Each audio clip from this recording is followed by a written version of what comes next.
দেখে বুঝতে পারছেন কোন বিষয় নিয়ে আজকে আলোচনা করব। টাকা কেন সঞ্চয় করবেন না, আর যদি আমরা টাকাই সঞ্চয় না করি তাহলে কি সঞ্চয় করব। পুরো বিষয়টাকে আমরা দুটি ধাপে আলোচনা করব। প্রথম ধাপে হচ্ছে আমরা আলোচনা করব টাকা কেন সঞ্চয় করব না, আর দ্বিতীয় ধাপে আলোচনা করব যদি টাকা সঞ্চয় না করি তাহলে কি সঞ্চয় করব। মুদ্রাস্ফীতি হচ্ছে টাকা সঞ্চয় না করার প্রধান কারণ। এখন মুদ্রাস্ফীতি কি, এই বিষয়ে আমরা অন্য আরেকটা ভিডিওতে পুরো বিস্তারিত আলোচনা করব মুদ্রাস্ফীতি কি বা কেন হয়। আর আজকের ভিডিওটা বোঝার জন্য আমরা এতটুকু বুঝবো যে মুদ্রাস্ফীতি মানে হচ্ছে অর্থের মূল্য কমে যাওয়া, অর্থের পরিমাণ বাড়া, বাট অর্থের টাকার অ্যামাউন্ট বা পরিমাণটা বাড়া, মূল্যটা কমে আসা।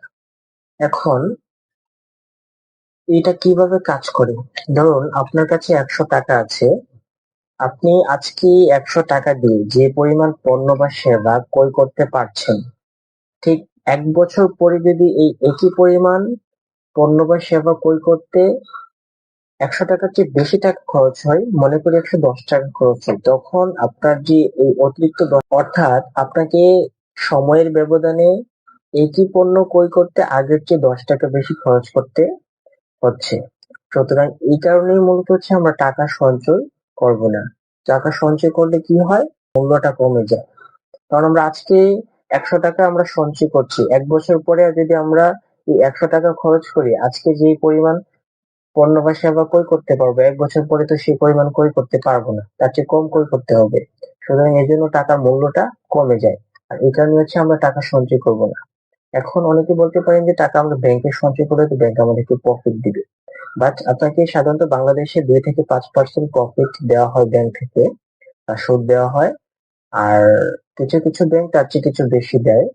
কিন্তু বাংলাদেশের যে মুদ্রাস্ফীতি বা হচ্ছে টাকার মূল্য কমে যাওয়ার যে প্রবণতা, সেটা হচ্ছে 8 থেকে 10%, অনেক সময় সেটা 12%ও হয়ে থাকে। তাই হচ্ছে আমাদের টাকা সঞ্চয় না করাটাই ভালো। তাহলে কি টাকা আমরা একেবারে সঞ্চয় করবো না, এটা ভিডিও শেষে বলবো। আর ভিডিওর দ্বিতীয় ধাপ হচ্ছে আমরা যদি টাকা সঞ্চয় না করি তাহলে কি সঞ্চয় করবো।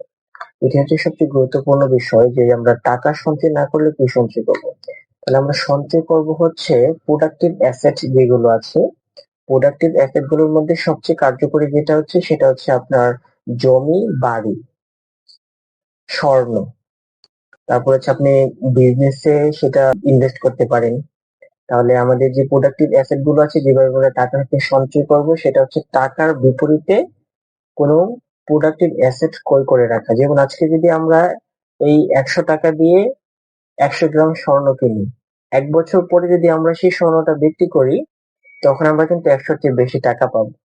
সুতরাং আমরা যদি টাকা সঞ্চয় করতাম, যেটা ভিডিওর প্রথম অংশে বললাম, যদি আমরা টাকা সঞ্চয় করতাম 1 বছর পরে টাকার যে মূল্যটা সেটা কমে যেত, কারণ পণ্য বা সেবা ক্রয় করতে আগের তুলনায় বেশি টাকা আমাদেরকে দিতে হতো। কিন্তু আমরা যদি 100 টাকা দিয়ে স্বর্ণ বা কোনো জমি কিনে রাখি, 1 বছর পরে সেটা বিক্রি করে আমরা তার চেয়ে বেশি টাকা পাবো। সুতরাং টাকা সঞ্চয় করা যাবে না, টাকার বিপরীতে প্রোডাক্টিভ অ্যাসেট যেগুলো আছে সেগুলোকে আমরা সঞ্চয় করব। তাহলে এখন আপনাদেরকে যে প্রশ্নটা, সেটা হচ্ছে আমরা কি টাকা একেবারে সঞ্চয় করব না নগদ টাকা, সেটা হচ্ছে হ্যাঁ সঞ্চয় করব। সেটা হচ্ছে আপনার ইমার্জেন্সি যে কাজগুলো সেগুলো করার জন্য, অর্থাৎ আপনার বিশেষ প্রয়োজন মেটানোর জন্য, এবং পরিমাণটা খুব বেশি হবে না, 2 থেকে 3 মাস বা 4 মাস নগদ টাকা দিয়ে চলতে পারি সেই পরিমাণ টাকা সঞ্চয় করব। এবং হচ্ছে যেমন আমরা অসুস্থ হতে পারি, এরকম কিছু ইমার্জেন্সি কাজের জন্য টাকা সঞ্চয় করবো। তাছাড়া আমরা বেশি টাকা নগদ হাতে ধরে রাখবো না বা ব্যাংকে ফালায় রাখবো না। ধন্যবাদ সকলকে।